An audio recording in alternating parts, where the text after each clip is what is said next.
ജനമനസ്സിലേക്ക് എല്ലാ പ്രേക്ഷകർക്കും സ്വാഗതം. എന്നോടൊപ്പം ഡോക്ടർ എം.എ. ലാലുണ്ട്. ഇന്ത്യയാകെ തെരഞ്ഞെടുപ്പ് പഠന പര്യടനം നടത്തിക്കൊണ്ടിരിക്കുന്ന പ്രമുഖ മാധ്യമ പ്രവർത്തകൻ ഷാജി ജോസഫുണ്ട്. ഞങ്ങൾ ഇന്ന് ഒട്ടേറെ രാഷ്ട്രീയ പ്രത്യേകതകളുള്ള പശ്ചിമേന്ത്യയിലേക്ക് പ്രവേശിക്കുകയാണ്. കഴിഞ്ഞ തവണ BJP മുന്നണിക്ക് ഒരു ക്ലീൻ സ്വീപ്പ് സാധ്യമായ ഒരു പ്രദേശം, ആ പ്രദേശത്തിൻ്റെ ജനമനസ് ഇത്തവണ എങ്ങനെയൊക്കെ പെരുമാറും എന്ന് കണ്ടെത്തുക എന്നതാണ് ഈ അന്വേഷണത്തിൻ്റെ ഉദ്ദേശ്യം. ഗോവ, മഹാരാഷ്ട്ര, ഗുജറാത്ത്, രാജസ്ഥാൻ, ഡാമൻ ആൻഡ് ഡ്യൂ ഈ പ്രദേശങ്ങളാണ്, ഇവിടുത്തെ മണ്ഡലങ്ങളാണ് ഇന്ന് വിശകലനത്തിന് വിധേയമാക്കുന്നത്. നേരത്തെ NPC സൂചിപ്പിച്ചതുപോലെ തന്നെ BJPയുടെ NDAയുടെ ക്ലീൻ സ്വീപ്പായിരുന്ന സംസ്ഥാനങ്ങൾ അതിപ്പോൾ 2019 പോകുമ്പോൾ ഏത് സ്ഥിതിയിലാണ് എന്നതാണ്. ഇത് നമുക്ക് നോക്കുമ്പോൾ ഷാജി ജോസഫ്, ഇങ്ങനെയാണ് പശ്ചിമ ഇന്ത്യ. ഗോവ 2 മണ്ഡലങ്ങളാണ്, മഹാരാഷ്ട്ര 48 മണ്ഡലങ്ങൾ, ഗുജറാത്ത് 26 മണ്ഡലങ്ങൾ, രാജസ്ഥാൻ 25 മണ്ഡലങ്ങൾ, ഡാമൻ ആൻഡ് ഡ്യൂ 1 മണ്ഡലം. അങ്ങനെ ആകെ 102 മണ്ഡലങ്ങളാണ് ഈ ഭാഗത്ത് വരുന്നത്. വളരെ പ്രത്യേകതകളുള്ള മണ്ഡലങ്ങൾ തന്നെ. ഷാജി ജോസഫ്, എങ്ങനെ പറയാം ഈ മണ്ഡലങ്ങളെ? ഗുജറാത്ത് നരേന്ദ്രമോദിയുടെ ഗുജറാത്ത്, മഹാരാഷ്ട്ര നാഗ്പൂർ ഉള്ള മഹാരാഷ്ട്ര, ദേവേന്ദ്ര ഫട്നാവിസിന്റെ മഹാരാഷ്ട്ര, ഗോവ അവരുടെ ഭരണം ഉണ്ട്, പക്ഷേ ഇപ്പോൾ പരീക്കർക്ക് ശേഷം എന്ത് എന്നതാണ്. രാജസ്ഥാനിൽ ഒരു ഭരണമാറ്റം ഉണ്ടായിരിക്കുന്നു, നരേന്ദ്രമോദിക്ക് തിരിച്ചടി കിട്ടിയ രാജസ്ഥാൻ, പിന്നെ ദാമൻ ആൻഡ് ഡ്യൂ. എന്തു പറയാം? പശ്ചിമ ഇന്ത്യ നമ്മൾ നേരത്തെ പറഞ്ഞ വടക്കേ ഇന്ത്യൻ സംസ്ഥാനങ്ങളുമായി തട്ടിച്ചു നോക്കുമ്പോൾ BJPയെ സംബന്ധിച്ചിടത്തോളം വളരെ പ്രതീക്ഷ നൽകുന്ന ഒരു മേഖലയാണ്. ശ്രീ നരേന്ദ്രമോദിയുടെ സ്വന്തം തട്ടകമായ ഗുജറാത്തിൽ ശ്രീ നരേന്ദ്രമോദിക്ക് ഒരു കഴിഞ്ഞ പ്രാവശ്യത്തെ പോലെ 2014 പോലെ തന്നെ ഒരു ക്ലീൻ സ്വീപ്പ് ഉണ്ടാക്കാൻ സാധിക്കും എന്നത് BJPയുടെ വലിയ പ്രതീക്ഷയാണ്. ഇതിന് കാരണമെന്ന് പറയുന്നത് ഗുജറാത്തിലെ പട്ടേൽ സമുദായങ്ങൾക്കിടയിൽ സംഭവിച്ചിരുന്ന ഒരു അതൃപ്തി ശ്രീ നരേന്ദ്രമോദിയുടെ ലീഡർഷിപ്പിനോട് അല്ലാതെ അവിടെ ഇപ്പോൾ ഭരിക്കുന്ന ഗവൺമെൻറ്റിനോട്, അതിൻ്റെ കഴിഞ്ഞ കാലഘട്ടങ്ങളിലെ പെർഫോമൻസിനോട്, പ്രത്യേകിച്ച് സൂററ്റ് പോലുള്ള മേഖലയിൽ അവിടെ ഉണ്ടായിക്കൊണ്ടിരിക്കുന്ന നോട്ട് നിരോധനത്തിന് ശേഷം അവിടുത്തെ സ്മോൾ ആൻഡ് മീഡിയം ഇൻഡസ്ട്രികളിലും വ്യാപാരികളിലും അവരെയൊക്കെ ബാധിച്ചിരിക്കുന്ന ഒരു വലിയ സാമ്പത്തിക മാന്ദ്യമുണ്ട്. അതിൽ നിന്ന് ഉയർത്തെഴുന്നേൽക്കാൻ ഇന്ന് വരെ അവർക്ക് സാധിച്ചിട്ടില്ല എന്നുള്ളൊരു സത്യമാണ്. അതുകൊണ്ടാണ് കഴിഞ്ഞ നിയമസഭാ തെരഞ്ഞെടുപ്പിൽ ശ്രീ നരേന്ദ്രമോദിക്ക് പേഴ്സണലായി സൂററ്റിലെ വ്യാപാരികളെ നേരിട്ട് അഡ്രസ് ചെയ്യേണ്ടി വന്നത്. പക്ഷെ നരേന്ദ്രമോദി അവിടെ ഉപയോഗിക്കുന്ന ഒരു രീതി എന്ന് പറയുന്നത്, നിങ്ങൾ എന്നോടൊപ്പം നിൽക്കുക, ഇല്ലെങ്കിൽ നിങ്ങൾക്ക് വലിയ പ്രശ്നങ്ങൾ ഉണ്ടാകും. ഒരു ഭീഷണിയുടെ ശബ്ദമാണ് അദ്ദേഹം ഉപയോഗിച്ചിരിക്കുന്നത്. അതുകൊണ്ട് തന്നെയാണ് സൂററ്റിലെ വ്യാപാരികൾക്കിടയിൽ, പ്രത്യേകിച്ച് ഡയമണ്ട് വ്യാപാരികൾക്കിടയിൽ BJPയുടെ പ്രാദേശിക സർക്കാരിനോട് വലിയ വിരോധമുള്ളപ്പോൾ പോലും നരേന്ദ്രമോദിയുടെ നേതൃത്വത്തെ അംഗീകരിച്ച് മുന്നോട്ട് പോകാൻ അവർ നിർബന്ധിതരാകുന്നത്. അതോടൊപ്പം തന്നെ ശ്രീ നരേന്ദ്രമോദിയുടെ നേതൃത്വത്തിന് തക്കതായ നാണയത്തിൽ വെല്ലുവിളി ഉയർത്തുവാൻ കോൺഗ്രസിന് അവിടെ ആവുന്നില്ല എന്നുള്ളതും വലിയ സത്യമാണ്. എത്രമാത്രം ഭീഷണി നരേന്ദ്രമോദി മുഴക്കുമ്പോഴും അതിനുള്ള അടിസ്ഥാനം BJPക്ക് അവിടെ കിട്ടുന്നതിന് കാരണം, ഗുജറാത്തിന്റെ കാര്യം മാത്രമല്ല ഞാൻ പറയുന്നത് ശ്രീ ഷാജി ജോസഫ്, ഈ പറഞ്ഞ സംസ്ഥാനങ്ങളിലൊക്കെ നേരത്തെ ക്ലീൻ സ്വീപ്പ് എന്ന് പറയുന്നത് അക്ഷരാർത്ഥത്തിൽ തന്നെ 2014 സംഭവിച്ചതാണ്. 2014 ആ കണക്കൊന്ന് നമുക്ക് നോക്കാം. ഗോവയിലും മഹാരാഷ്ട്രയിലും ഗുജറാത്തിലും രാജസ്ഥാനിലും ഡാമൻ ആൻഡ് ഡ്യൂവിലും എന്താണ് നോക്കുക, വെറും 6 സീറ്റുകൾ ഒഴികെ ബാക്കി 96 NDAക്ക്. ഗോവയിലെ 2 സീറ്റുകൾ, മഹാരാഷ്ട്രയിലെ അവിടെയാണ് 48-ൽ 6 സീറ്റുകൾ UPAക്ക് കിട്ടിയത്, 42ഉം NDAക്ക്. ഗുജറാത്തിൽ 26, രാജസ്ഥാനിൽ 25, ദാമൻ ആൻഡ് ഡ്യൂവിലെ ഏക സീറ്റും. എങ്ങനെ ക്ലീൻ സ്വീപ്പ് 2014? ഏതാണ്ട് നമ്മുടെ ഉത്തർപ്രദേശ് കഴിഞ്ഞാൽ ഏറ്റവും കൂടുതൽ സീറ്റുള്ള സംസ്ഥാനം എന്ന് പറയുന്നത്, ലോക്സഭാ സീറ്റുള്ള സംസ്ഥാനം എന്ന് പറയുന്നത് മഹാരാഷ്ട്രയാണ്. അവിടുത്തെ പെർഫോമൻസ് കഴിഞ്ഞ പ്രാവശ്യം വളരെ വലിയ പെർഫോമൻസ് ആയിരുന്നു, വിജയമാണ് BJP നേടിയത്. ഇപ്രാവശ്യം ബി ജെ പിക്ക് അവിടെ ഒരു ചെറിയ പ്രശ്നമുണ്ട്. അത് ചെറുതല്ല, വലുതാണ്. ബി ജെ പി സ്ലിപ്പ് ചെയ്യും എന്ന് ബി ജെ പി ഭയപ്പെടുന്ന, കൃത്യമായി ഇപ്പോൾ നമ്മൾ വടക്കേന്ത്യയിലെ ബി ജെ പി നേതാക്കളോട് തങ്ങളുടെ സീറ്റുകളുടെ എണ്ണം കുറയാനുള്ള ഏറ്റവും കൂടുതൽ സാധ്യത അവർ കാണുന്ന രണ്ട് സംസ്ഥാനങ്ങൾ ഒന്ന് ഉത്തർപ്രദേശും മറ്റു മഹാരാഷ്ട്രയുമാണ്. മഹാരാഷ്ട്രയിൽ കഴിഞ്ഞ 2014 തെരഞ്ഞെടുപ്പിൽ NCP കോൺഗ്രസ് സഖ്യത്തിന് ഒന്നിച്ചു നിൽക്കാൻ കഴിഞ്ഞില്ല എന്നുള്ളതാണ്. ഇപ്രാവശ്യം നേരത്തെ തന്നെ ശരത് പവാറും രാഹുൽ ഗാന്ധിയുമായി നേരിട്ട് കണ്ട് അവിടുത്തെ നിലവിലുള്ള എല്ലാ പ്രശ്നങ്ങളും പറഞ്ഞു തീർത്തുകൊണ്ട് കോൺഗ്രസും ശരത് പവാറിന്റെ NCPയും ഒന്നിച്ചാണ് നിൽക്കുന്നത്. അതേസമയം തന്നെ വളരെ കടുത്ത കർഷക രോഷം അണപൊട്ടി ഒഴുകിയ അതിനുശേഷം നടക്കാൻ പോകുന്ന ഒരു തെരഞ്ഞെടുപ്പ് കൂടിയാണിത്. അത് തെരഞ്ഞെടുപ്പിനെ സ്വാധീനിക്കുമോ? റൂറൽ മഹാരാഷ്ട്രയിൽ സംഭവിക്കാൻ പോകുന്നത് BJP നേതൃത്വം കൊടുക്കുന്ന സംസ്ഥാന ഗവൺമെന്റിനും കേന്ദ്ര ഗവൺമെന്റിനുമെതിരെ വലിയ ഒരു വിധിയെഴുത്തുണ്ടാകുമെന്നുള്ള കാര്യത്തിൽ സംശയം. ആന്റി ഇൻകംബൻസി അവിടെ ഉണ്ട്. ആന്റി ഇൻകംബൻസി ഈ രണ്ട് ഗവൺമെന്റുകൾക്കുമെതിരെ പ്രകടമാകുന്ന ഒരു സംസ്ഥാനമാണ് മഹാരാഷ്ട്ര. അതിന്റെ പുറകിലുള്ളത് കർഷകരുടെ നിരാശ തന്നെയാണ്. കർഷകരുടെ നിരാശ, ഗ്രാമീണ മേഖലയിൽ തൊഴിലില്ലായ്മയുടെ വലിയ പ്രശ്നങ്ങളുണ്ട്. മഹാരാഷ്ട്രയുടെ ദുലേ പോലുള്ള മേഖലയിലേക്ക് നമ്മൾ കടന്നു ചെല്ലുമ്പോൾ, അമരാവതി പോലുള്ള മേഖലയിലേക്ക് കടന്നു ചെല്ലുമ്പോൾ അവിടുത്തെ കർഷകർ നേരിടുന്ന പ്രശ്നങ്ങൾ നമുക്കറിയാം. കർഷകർ പ്രത്യക്ഷമായും പരോക്ഷമായും ഏറ്റവും കൂടുതൽ ഇവർക്കെതിരെ, ഈ ഗവൺമെന്റുകൾക്കെതിരെ, ഫഡ്നവിസിന്റെ സംസ്ഥാന ഗവൺമെന്റിനും നരേന്ദ്രമോദിയുടെ കേന്ദ്ര ഗവൺമെന്റിനെതിരെ വലിയ പ്രതിഷേധങ്ങൾ ഇറങ്ങിയ സ്ഥലങ്ങളാണ്. വലിയ ബഹളങ്ങളും നടന്ന സംഭവങ്ങൾ അവിടെയുണ്ട്. ഈ ശിവസേന പോലും മടിച്ചാണ് BJPയുടെ സഖ്യത്തിനോടൊപ്പം നിൽക്കുന്നത്. ശിവസേന ഇപ്പോഴും BJPക്കെതിരെ സംസാരിക്കുകയാണ്. അവർ സഖ്യത്തിൽ ഏർപ്പെട്ട ശേഷവും ശിവസേന BJPയുടെ മഹാരാഷ്ട്രയിലെ അവരുടെ ഗവൺമെന്റിനെതിരെ സംസാരിച്ചുകൊണ്ടേയിരിക്കുകയാണ്. ശിവസേനയ്ക്ക് ഒരു കാര്യം അറിയാം, ഈ ലോക്സഭാ തെരഞ്ഞെടുപ്പ് അല്ലാതെ മറ്റൊരു തെരഞ്ഞെടുപ്പിൽ തങ്ങളുടെ ഡിമാൻഡ്സ് അംഗീകരിച്ചുകൊണ്ട് BJP കൂടെ നിൽക്കില്ല എന്ന് ശിവസേനയ്ക്ക് അറിയാം. ശിവസേന എന്ന് പറയുന്ന പാർട്ടിയാണ്, ഞാനൊക്കെ മനസ്സിലാക്കുന്നത് വെച്ച് നോക്കിയാൽ, കേന്ദ്രത്തിൽ ശ്രീ നരേന്ദ്രമോദി എന്ന് പറയുന്ന ഒരാളുടെ നേതൃത്വത്തിൽ ഒരു ഗവൺമെന്റ് ഉണ്ടാകരുത് എന്ന് ആരെങ്കിലും ഏതെങ്കിലും രാഷ്ട്രീയ കക്ഷി ആഗ്രഹിക്കുന്നുണ്ടെങ്കിൽ അത് കോൺഗ്രസിനേക്കാൾ കൂടുതലായി ആഗ്രഹിക്കുന്നത് ശിവസേനയാണ്. കാരണം ശിവസേന എന്ന് പറയുന്ന പാർട്ടിയുടെ അസ്തിത്വത്തെ തന്നെ ഇല്ലാതാക്കാനുള്ള നീക്കങ്ങളാണ് മഹാരാഷ്ട്രയിൽ BJP കഴിഞ്ഞ 3-4 വർഷങ്ങൾ കൊണ്ട് നടത്തിക്കൊണ്ടിരിക്കുന്നത്. പിന്നെ ഉള്ളത് രാജസ്ഥാനാണ്. ഈ മേഖലയിൽ കഴിഞ്ഞ തവണ ക്ലീൻ സ്വീപ്പ്, അതിനുശേഷം തുടർച്ചയായിട്ടുണ്ടായിരുന്ന ഭരണം നഷ്ടപ്പെടുന്ന ഒരു സ്ഥിതി നേരിട്ട് നിൽക്കുന്ന BJP. രാജസ്ഥാൻ ഇന്ത്യയുടെ മാപ്പിൽ എന്നും ഗവൺമെന്റുകളെ കേരളം പോലെ മാറി മാറി കൊണ്ടുവരുന്ന ഒരു സംസ്ഥാനമാണ്. അതെ. രാജസ്ഥാന്റെ ഒരു പ്രത്യേകത എന്ന് പറയുന്നത് ലോക്സഭാ ഇലക്ഷനിൽ രാജസ്ഥാൻ ഒരു ലാർജർ കനോട്ടേഷനൊപ്പം പോകുന്ന ഒരു സംസ്ഥാനമാണ്. അതായത് ഇന്ത്യയിലൊട്ടാകെ ഒരു കോൺഗ്രസിന്റെ ഡൊമിനേഷൻ വരുമ്പോൾ അത് കോൺഗ്രസിനോടൊപ്പവും BJPയുടെ ഒരു അനുകൂലമായ കാറ്റ് തരംഗമുണ്ടാകുമ്പോൾ BJPയോടൊപ്പം നിൽക്കുന്ന ഒരു സംസ്ഥാനമാണ്. ഈ സംസ്ഥാന സർക്കാർ ആരുടെ കയ്യിലാണോ അവർക്കൊപ്പം കൂടി പോകുന്നു സമീപകാലത്ത് എന്ന് വേണമെങ്കിലും പറയാമല്ലോ. തീർച്ചയായിട്ടും രാജസ്ഥാന്റെ തെരഞ്ഞെടുപ്പ് ചരിത്രം എന്ന് പറയുന്നത് അത് തന്നെയാണ്. രാജസ്ഥാനിൽ ഇപ്രാവശ്യവും നമ്മൾ ശ്രദ്ധിക്കുക, കഴിഞ്ഞ നിയമസഭാ തെരഞ്ഞെടുപ്പിന്റെ സമയത്ത് അവിടെ ഉയർന്നു കേട്ട ഒരു മുദ്രാവാക്യം എന്ന് പറയുന്നത്, ഞങ്ങൾ മോദിക്കെതിരല്ല, പക്ഷേ ഞങ്ങൾ ഇവിടുത്തെ മുഖ്യമന്ത്രിക്കെതിരാണ്. ഇതിനുള്ള കാരണം എന്ന് പറയുന്നത് അവിടുത്തെ മീന എന്ന് പറയുന്ന അവിടുത്തെ ജാതി, അവരും ഗുജ്ജേഴ്സും തമ്മിൽ ഒരു കാരണവശാലും ഒന്നിക്കില്ല.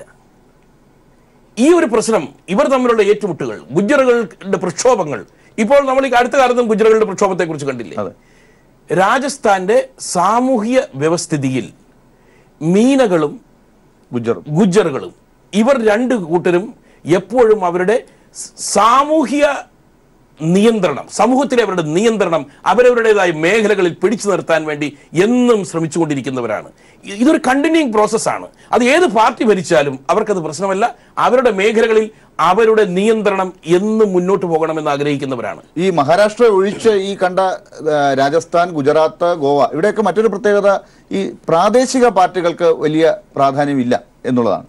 ഈ പ്രത്യേകിച്ച് ഈ ഗുജറാത്ത്, രാജസ്ഥാൻ പ്രാദേശിക പാർട്ടികൾ അങ്ങനെ ഇല്ല. നമ്മൾ ഈ മറ്റ് സംസ്ഥാനങ്ങളെ കുറിച്ചൊക്കെ പറഞ്ഞതുപോലെ പ്രാദേശിക പാർട്ടികൾ എന്ന് നമ്മൾ പറയുമ്പോൾ രാഷ്ട്രീയത്തിലേക്ക് കടന്നു വരുന്ന സാമൂഹ്യ ഗ്രൂപ്പുകൾ, ഓർഗനൈസേഷൻസ്, അവരെ രാഷ്ട്രീയപരമായി അംഗീകരിക്കാൻ അവിടുത്തെ ജനങ്ങൾ പ്രത്യേകിച്ച് ഗ്രാമീണ മേഖലകളിൽ തയ്യാറല്ല എന്നുള്ളതാണ്. ഞാൻ നേരത്തെ പറഞ്ഞതുപോലെ രാജസ്ഥാന്റെ ഒരു പ്രത്യേകത എന്ന് പറയുന്നത് രാജ്യത്തെമ്പാടും ഉടലെടുക്കുന്ന ഒരു തരംഗം, ഒരു രാഷ്ട്രീയ സ്വഭാവം, ആ സ്വഭാവത്തിനനുസരിച്ച് നീങ്ങുന്ന ഒരു സംസ്ഥാനമാണ് എപ്പോഴും രാജസ്ഥാൻ. കഴിഞ്ഞ തവണ നിയമസഭയിൽ രാജസ്ഥാനിൽ ഉണ്ടായ വിധിയെഴുത്ത് അത് ഒരുപാട് വലിയ അളവിൽ വസുന്ധര രാജ സിന്ധ്യക്കെതിരായ വിധിയെഴുത്തായി വ്യാഖ്യാനിക്കപ്പെട്ടിരുന്നു. അത് അങ്ങനെ മാത്രമാണോ? അങ്ങനെ ലളിതവൽക്കരിച്ച് അതിനെ കാണാൻ കഴിയുമോ? അതിനപ്പുറമുള്ള മാനങ്ങൾ ആ വിധിയെഴുത്തിനുണ്ടോ? രാജസ്ഥാനിൽ കഴിഞ്ഞ തെരഞ്ഞെടുപ്പിൽ നമ്മൾ കണ്ടത് BJPക്കുള്ളിൽ തന്നെ നിന്നുകൊണ്ട് BJPയുടെ ചില പ്രത്യേക പ്രധാനപ്പെട്ട ഫങ്ഷണറീസ് വസുന്ധര രാജയ്ക്കെതിരെ നടത്തിയ ചില ചടുല നീക്കങ്ങളുടെ ഒരു പരിണിത ഫലമാണ് നിയമസഭയിൽ നമ്മൾ കണ്ടത്. ഇല്ല എങ്കിൽ BJPക്ക് രാജസ്ഥാനിലെ പ്രധാനപ്പെട്ട ബിക്കാനർ പോലുള്ള മേഖലയിൽ, ജയ്സൽമീർ പോലുള്ള മേഖലകളിൽ BJPക്ക് നല്ല വേരോട്ടമുള്ള സ്ഥലങ്ങളാണ്. രാഷ്ട്രീയ സ്വയം സേവക് സംഘിന് വളരെ ശക്തിയാർന്ന ചുവട് വെക്കാൻ കഴിയുന്ന സ്ഥലങ്ങളാണുള്ളത്. അല്ല, ആ സാഹചര്യത്തിൽ നിയമസഭാ തെരഞ്ഞെടുപ്പിൽ നിന്ന് കുറച്ചുകൂടി മെച്ചപ്പെട്ട ഒരു പ്രകടനം BJPക്ക് അവിടെ കാഴ്ചവെക്കാൻ കഴിയുമോ? അവർക്ക് ആ തോതിൽ ഉള്ള ഒരു സീറ്റ് വർധനയും അവിടെ ഉണ്ടാകുമോ? രാജസ്ഥാനിൽ ഉള്ള BJPയുടെ പ്രശ്നം എന്ന് പറയുന്നത് കഴിഞ്ഞ പ്രാവശ്യം ക്ലീൻ സ്വീപ്പായിരുന്നു. കഴിഞ്ഞ സ്വീപ്പായിരുന്നു. നിയമസഭാ തെരഞ്ഞെടുപ്പിലെ ഇനി ഒരു പോസിബിലിറ്റി എന്ന് പറയുന്നത് അതിൽ നിന്ന് പുറകോട്ട് വരാനേ സാധിക്കുകയുള്ളൂ. കാരണം ഇപ്പോൾ രാജസ്ഥാൻ ഭരിക്കുന്നത് കോൺഗ്രസ് ഗവൺമെന്റ്. അതുപോലെ തന്നെ ഇപ്പോഴത്തെ മുഖ്യമന്ത്രി ഗെഹ്ലോട്ടിന്റെ ഒരു ആധിപത്യം. Gehlot is A very good organiser. സംഘടനയെ കൊണ്ടു നടക്കുന്ന കാര്യത്തിൽ ഭയങ്കര മിടുക്കുള്ളയാളാണ്. അതുപോലെ തന്നെ ഗെഹ്ലോട്ട് എന്ന് പറയുന്ന വ്യക്തി രാജസ്ഥാൻ എന്ന് പറയുന്ന സംസ്ഥാനത്തെ പ്രധാനപ്പെട്ട ജാതികളുടെ ഇടയിൽ വലിയ പിന്തുണയുള്ള ഒരാളാണ്. Across the political spectrum Gehlot വളരെ സ്വീകാര്യനായ ഒരു ഫേസാണ്. അതോടൊപ്പം തന്നെ അവിടുത്തെ യുവാക്കളെ ഒന്നിച്ചു കൊണ്ടു നടക്കുന്ന കാര്യത്തിൽ രാജേഷ് പൈലറ്റിന്റെ മകനായ സച്ചിൻ പൈലറ്റിന് വലിയ രീതിയിൽ മുന്നോട്ട് പോകാൻ സാധിച്ചിട്ടുണ്ട്. ഈ രാജേഷ് പൈലറ്റിന്റെ ഗുജ്ജർ സമാജ്, അതുപോലെ തന്നെ മുഖ്യമന്ത്രി ഗെഹ്ലോട്ടിന്റെ കൂടെ നിൽക്കുന്ന ആ ഒരു എക്രോസ് ദ ബോർഡ്, അതായത് ജാതികൾക്കും അതീതമായി അദ്ദേഹത്തിന് പിന്തുണ കൊടുക്കുന്ന ഒരു സമുദായം, മീനകൾ, ഇവരുടെയൊക്കെ ഈ സപ്പോർട്ട് അദ്ദേഹത്തോടൊപ്പം നിൽക്കുമ്പോൾ BJPക്ക് ഗ്രാമീണ മേഖലകളിലേക്ക് എത്തിച്ചേർന്ന് സ്വന്തമായി രക്ഷപ്പെടുക എന്ന് പറയുന്നത് അത്ര എളുപ്പമല്ല. ഇതിന്റെ ഒരു പ്രധാനപ്പെട്ട കാരണം Rajasthan is the only state where you find the BJP is different from the RSS. അതാണല്ലോ കഴിഞ്ഞ തെരഞ്ഞെടുപ്പിൽ കണ്ടത്. രാഷ്ട്രീയ സ്വയം സേവക് സംഘ് എന്ന് പറയുന്ന സംഘടന BJPയിൽ നിന്ന് ഒരു കൈ ദൂരത്തിൽ നിന്ന് പ്രവർത്തിക്കുന്ന ഒരു സംസ്ഥാനമാണ് രാജസ്ഥാൻ. അതുകൊണ്ടാണ് RSSന്റെ അംഗീകാരം ഇല്ലാതെ പോലും, അവരുടെ പൂർണ്ണ സപ്പോർട്ട് ഇല്ലാതെ പോലും അവിടെ തെരഞ്ഞെടുപ്പ് ജയിച്ചു വരുന്ന വസുന്ധര രാജയെ പോലെയുള്ള ഒരു നേതാവിനെ 5 വർഷത്തെ അവരുടെ പ്രവർത്തനങ്ങൾ ഒരു വശത്ത് നടക്കുമ്പോൾ മറുവശത്ത് അടുത്ത തെരഞ്ഞെടുപ്പിൽ അവർ ഉണ്ടാകാൻ പാടില്ല എന്ന് തീരുമാനിക്കാനുള്ള ശക്തി ആർജിക്കുകയാണ് RSS ചെയ്യുന്നത്. ഗോവ നമ്മളൊന്ന് പറയേണ്ടതുണ്ട് ഈ ഘട്ടത്തിൽ. അതായത് പരീക്കർ ഇല്ലാത്ത ഗോവയാണ്. പരീക്കർ ഉള്ളതുകൊണ്ട് മാത്രം BJPക്ക് ഒരു പ്രതീക്ഷ അവിടെ ഭരണത്തിൽ ഉണ്ടാക്കി കൊടുത്ത ഒരു സംസ്ഥാനം. അതിപ്പോൾ പരീക്കർ ഇല്ലാതെ ലോക്സഭാ തെരഞ്ഞെടുപ്പിലേക്ക് പോകാൻ പോകുന്നു. ഈ സഹതാപ തരംഗമൊക്കെ അവിടെ വേണമെങ്കിൽ ശ്രമിക്കാവുന്ന ഒരു സ്ഥലമാണ്.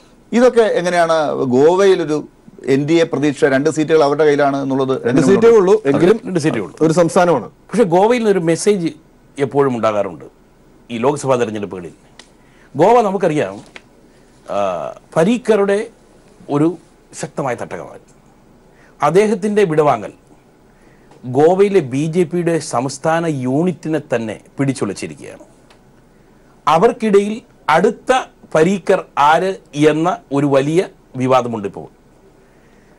പക്ഷേ ഗോവയിലെ മതന്യൂനപക്ഷങ്ങൾക്കിടയിൽ വേരോട്ടമുണ്ടായിരുന്ന വലിയൊരു നേതാവായിരുന്നു പരീക്കർ. അങ്ങനെ ഒരാൾ ഇന്ന് BJPയിൽ ഇല്ല. ഗോവയുടെ മനസ്സെന്ന് പറയുന്നത് കോൺഗ്രസിന്റെ മനസ്സാണ്. ഇപ്പൊ കോൺഗ്രസ് അവിടെ അവകാശവാദം കൊണ്ടുവന്നു കഴിഞ്ഞു. അല്ലെങ്കിൽ പോലും കോൺഗ്രസിലെ ട്രെയിനിങ്ങിൽ നിന്നിരുന്ന ചില നേതാക്കൾ, KC വേണുഗോപാൽ പോലെ ട്രെയിനിങ് കൊടുത്തുകൊണ്ടിരുന്ന നേതാക്കളാണ് അവിടെ ഗവൺമെന്റ് ഉണ്ടാക്കാൻ ചെന്നത്. അന്നത്തെ സംഭവം എന്നൊക്കെ പറയുന്നത് വളരെ രസിപ്പിക്കുന്ന സംഭവങ്ങളാണ്. ഇൻഡിപെൻഡന്റ് ആയിരുന്ന 3 MLA മാർ KC വേണുഗോപാൽ നമ്മുടെ മധ്യപ്രദേശിലെ നേതാവായിരുന്ന മുഖ്യമന്ത്രിയായിരുന്ന ദിഗ്വിജയ് സിംഗ് വരുന്ന മുറിയിലേക്ക് കയറി ചെല്ലുന്നു.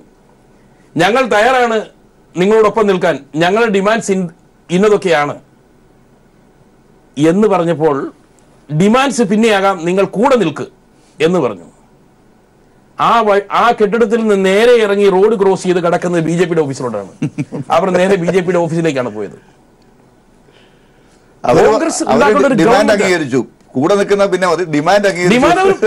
ഞാൻ പറഞ്ഞല്ലോ, ഈ സഖ്യങ്ങൾ രൂപീകരിക്കുന്ന കാര്യത്തിൽ ഈ BJP കോൺഗ്രസിനേക്കാൾ വളരെ മുന്നിലാണ്.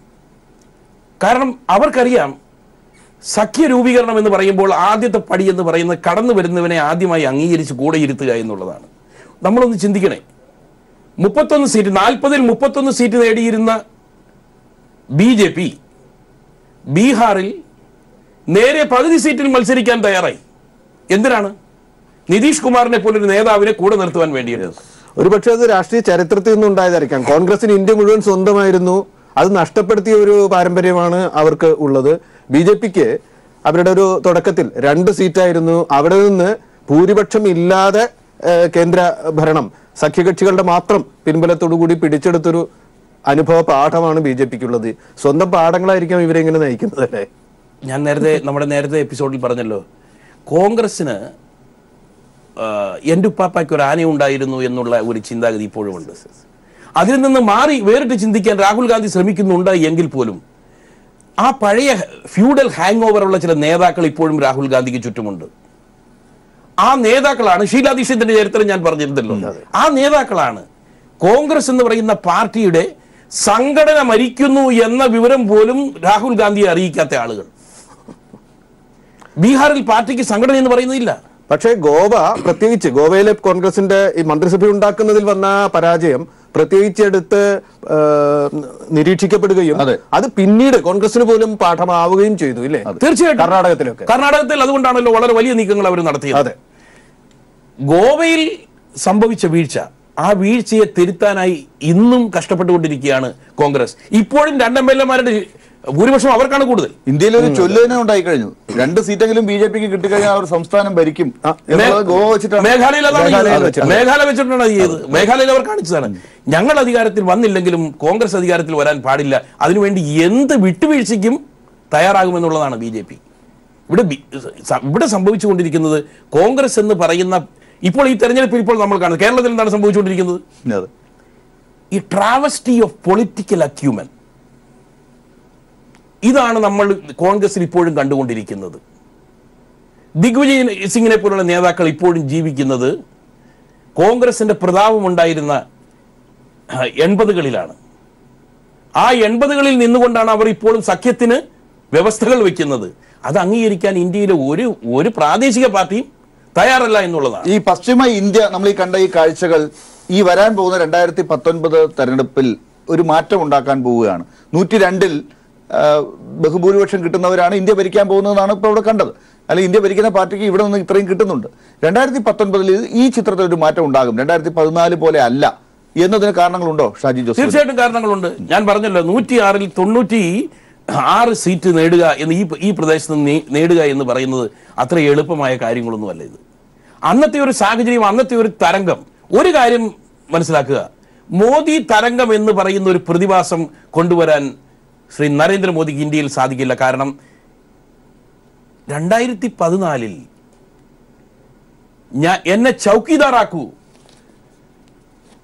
ഇന്ത്യയുടെ മൂല്യനിധികളെല്ലാം ഞാൻ സംരക്ഷിച്ചു കൊള്ളാം, ഞാൻ അവിടെ ഉണ്ടാകും, അഴിമതി ഉണ്ടാകില്ല എന്നൊക്കെ അദ്ദേഹം പറയുന്ന പ്രസംഗം കേട്ട് അദ്ദേഹത്തോടൊപ്പം നീങ്ങിയ ചില ജനങ്ങൾ ഇവിടെ ഉണ്ടായിരുന്നു.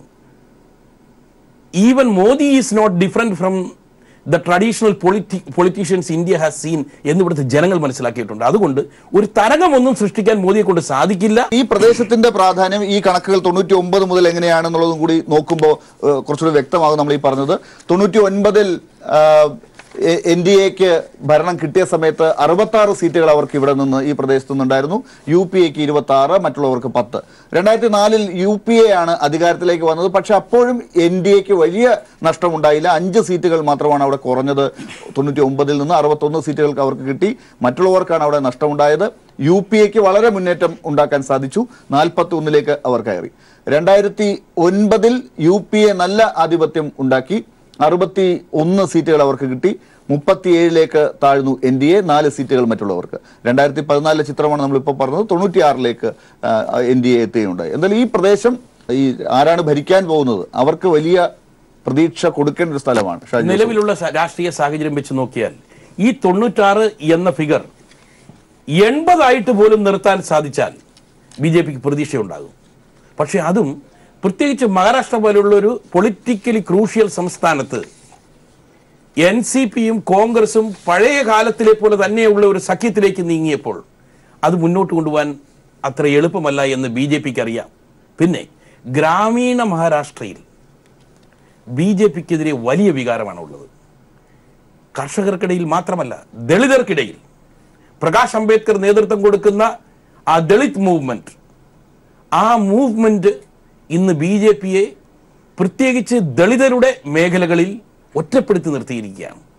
അതിനെ ഓവർകം ചെയ്യാൻ, അതിനെ അതിജീവിക്കുവാൻ സംസ്ഥാന ഗവൺമെന്റ്, ഫട്നവിസ് നേതൃത്വം കൊടുക്കുന്ന സംസ്ഥാന ഗവൺമെന്റിന് ഒന്നും ചെയ്യാൻ സാധിച്ചിട്ടില്ല ഇതുവരെ എന്നുള്ളതും BJPയെ വളരെ വലിയ ചിന്താ പ്രശ്നങ്ങളിലേക്ക് എത്തിക്കുന്ന സാഹചര്യത്തിലാണ്. ഈ ഗുജറാത്തും അത്ര എളുപ്പമാണോ? കാരണം ഇപ്പൊ വിജയ് രൂപാനി ആണ്, ഈ ഹാർദിക് പട്ടേലൊക്കെ ഒരു ക്ലീൻ സ്ലേറ്റ് ആണ് കൊടുത്തിരിക്കുന്നത്. രാഹുൽ ഗാന്ധിക്ക് ഒരു ബ്ലാങ്ക് ചെക്ക് കൊടുത്തിരിക്കും പോലെയാണ് കാര്യങ്ങൾ കൊടുത്തിരിക്കുന്നത്. അങ്ങനെയൊക്കെ വരുമ്പോൾ എന്തായിരിക്കും ഗുജറാത്തും എന്ത് സാധ്യതയാണ് ഉണ്ടാക്കുന്നത്? ഗുജറാത്തിൽ കോൺഗ്രസ് ഒരു മുന്നേറ്റം ഉണ്ടാക്കി എന്നുള്ളത് ഒരു സത്യമായിരുന്നു. കോൺഗ്രസിന്റെ ഇപ്പോഴത്തെ സ്ഥിതി എന്ന് പറയുന്നത് ഗുജറാത്തിൽ ഈ കഴിഞ്ഞ തെരഞ്ഞെടുപ്പിന് ശേഷം BJP കോൺഗ്രസിന്റെ MLA-മാരെ BJPയിലേക്ക് ആകർഷിച്ചുകൊണ്ടിരിക്കുന്ന സമയമാണ്.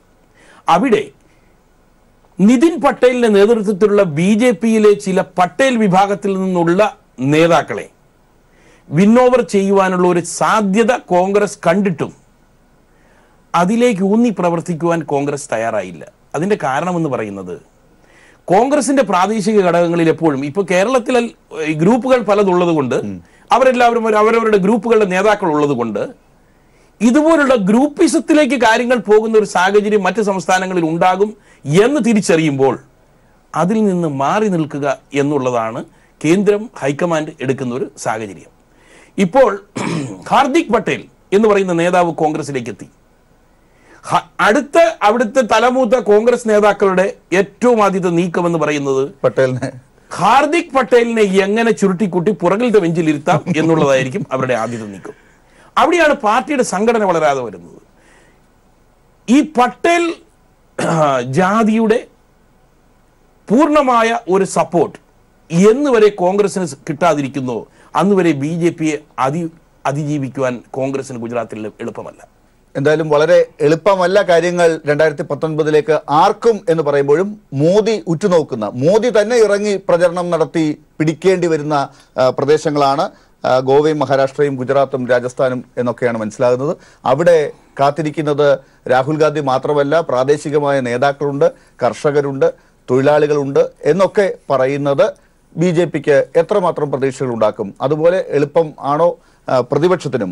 ഒറ്റ ഗ്രൂപ്പിലേക്ക് മാത്രമായി പ്രതിപക്ഷത്തിന് എണ്ണം ഇവിടെ നിന്ന് കിട്ടുമോ അതോ ചിതറിയാണോ ഉണ്ടാകുക?